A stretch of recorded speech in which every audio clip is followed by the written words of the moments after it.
ngayon naman, we would like to thank our sponsors. For everybody that's been part of this show, we just want to say thank you guys so much. Maraming salamat, ladies and gentlemen. Palakpakan naman natin ang V-Class Dancers. Maraming salamat. Yes! Thank you very much. Black Beauty Shampoo. EV Music Production. Maraming salamat. CME Pro Lights and Sounds. Martin Bunyag and team. Miss Morel Echo, President/CEO of EcoMix Construction and Development Corporation.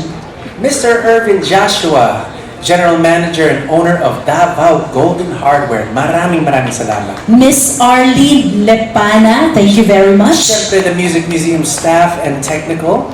And of course, yes, International Corporation. Maraming salamat po. That's right. And from me, from the bottom of my heart, I would like to thank Puma. Maraming salamat, Puma. Cougar PH, the Ivy Clinic, Vintage Hub Manila, MGS Philippines, Moss View, Don Cristobal for my damit. The Vineyard at Tanawan. Where's the Vineyard people? Kita-kits po tayo dyan bukas. The Ang family, maraming salamat for your support. Urban Smiles, my Crochet family, Designer Ryan Chris, all my supporters from day one, and syempre, my ALV family. Maraming salamat. Yes, and of course, Pouch Chief Persida Rueda Acosta, Ma'am Cecil Bravo, Miss Benelyn Amiga Molino.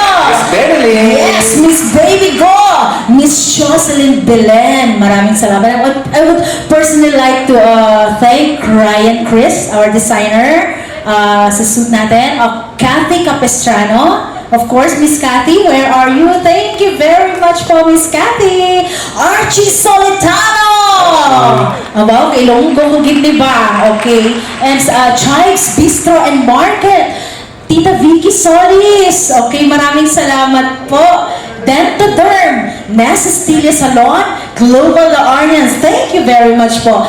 Hair and makeup, of course, si Miss Gina Manyala and Mr. Bonnie Aguilar. And ang wardrobe ko, Ate Denten Concepcion, and aking assistant po na si Camille Castañas. And yun na. And syempre, to our band. But before my band, I want to say also thank you to Jinky Ureta and also my team that's behind me. Once again, ladies and gentlemen, let's give it up for our band. We would not have the concert if it wasn't the band. So I'm the overall in charge of Kuya Rodela Fernando and our director, Miss Vivian Poblete Blanca Flor. Lastly, maraming salamat po sa ating producer na nagbigay ng ating show sa gabing ito. Biro-biruan lang nun. Nung una, ito nang tinupad niya, ladies and gentlemen. Yes. Engineer Benjamin Austria, executive producer of Bentria Productions. We love you, Engineer. We love you, Engineer. Maraming salamat. And now, And yes, of course, sa lahat po ng mga pumunta dito, naging involved po ng concerts na ito, palakpakan niyo naman po ang inyong mga sarili! Thank you very much from the bottom of our hearts. Maraming salamat po talaga.